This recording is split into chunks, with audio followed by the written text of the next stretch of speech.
Hey there guys, today I'm going to review this very unusual pocket knife that I've come across.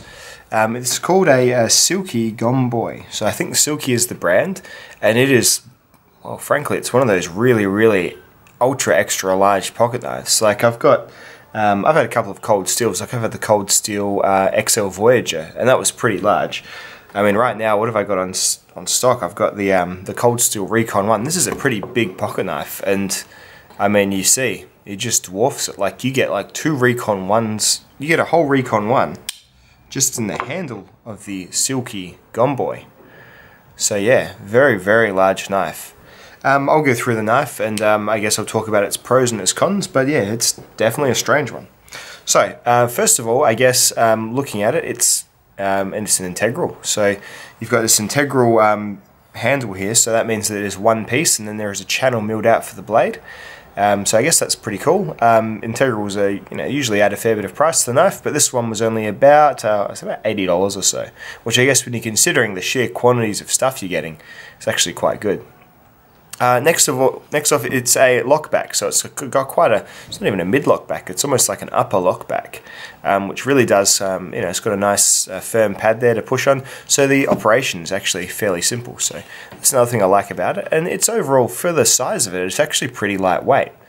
Not too bad, it's nice to always have light gear. It's got a lanyard hole there for, putting a lanyard on, if you want to decorate it with like a Smuckatelli skull bead or something like that, for sure. I like the steel bolster here as well. It's got like a, just the branding's a bit much. There's a fair bit of billboarding there, but yeah, I like the appearance of it. It reminds me of like a SOG folding knife or something like that, black and silver, quite good. I guess another good thing is that they're using pretty generic hardware to be able to maintain this thing. So to be able to, access the tension of the pivot and whatnot, all you need is a flathead driver. So that's pretty cool as well.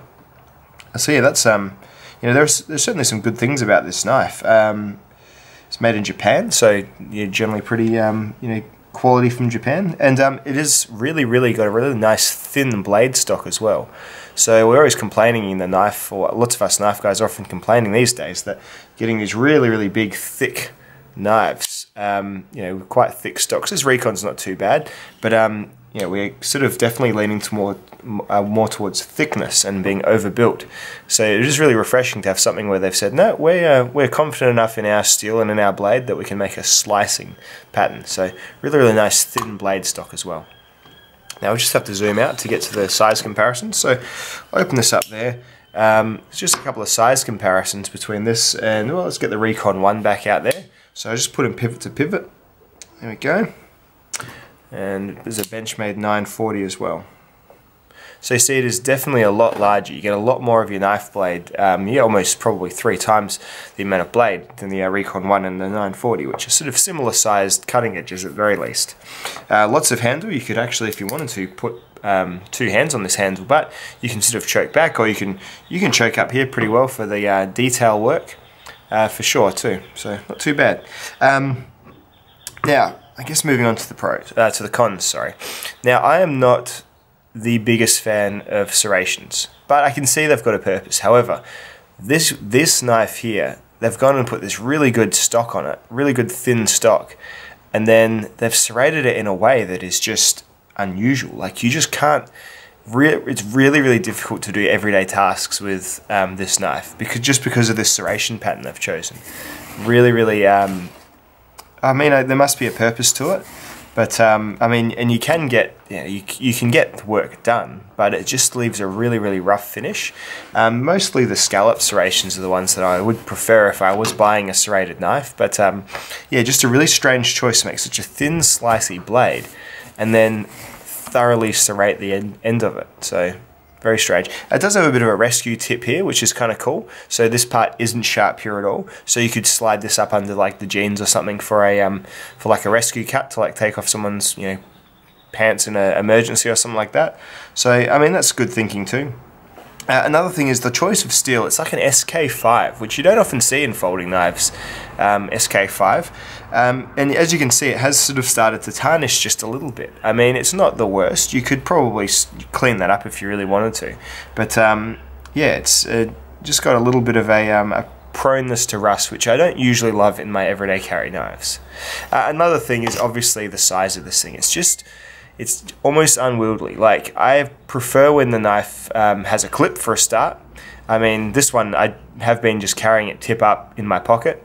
And yeah, I must say, it does kind of stick out just a little bit. And I think people do notice that I am carrying it. So I would, rather than perhaps even just scale it down, maybe even just to a 2/3 of the size or something like that, just so it does sit nice from the pocket.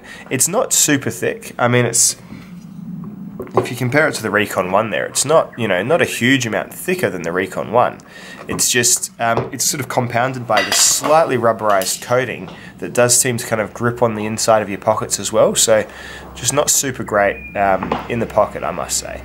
You could probably put it on a neck knife sheath. You might be able to get the Kydex maker to sort of make something that'll encapsulate this top part here or the bottom part here, and you could maybe even just wear it dangling around your neck. This might not be a bad idea, but as it comes, just not the best in pocket compared to lots of other knives that I've had.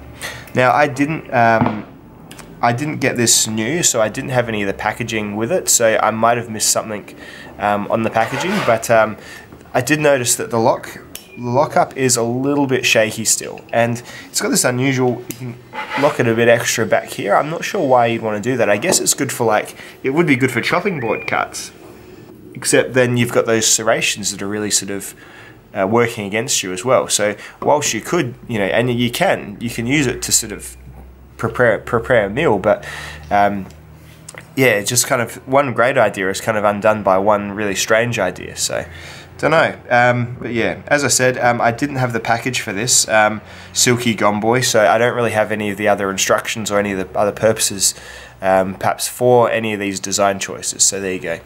Tiny little opening notch there, just a nail notch is the only opening system you've got, which I mean, I guess you can get a little bit of purchase on that and get it open, so that's fine. And then you can, it locks in the standard position, and then you can hit that lock, pull it back into the cutting board position. So there you go. So that's that one there. So yeah, the SIlky Gomboy. It's an interesting knife. I haven't had a knife like it before, but it's a I guess if we're after, a good part of the hobby is having lots of different things. Like you get fixed blades, survival knives. You get look, even this one's made of carbon fiber. The blade is carbon fiber as well. So light. There's a lot to love in the knife game. So I guess despite me not having perhaps the full brief on this that I would have got from perhaps reading the packaging, you can sort of appreciate it for what it is. So yeah, the SIlky Gomboy pocket knife. I think it could definitely do with some improvements before it.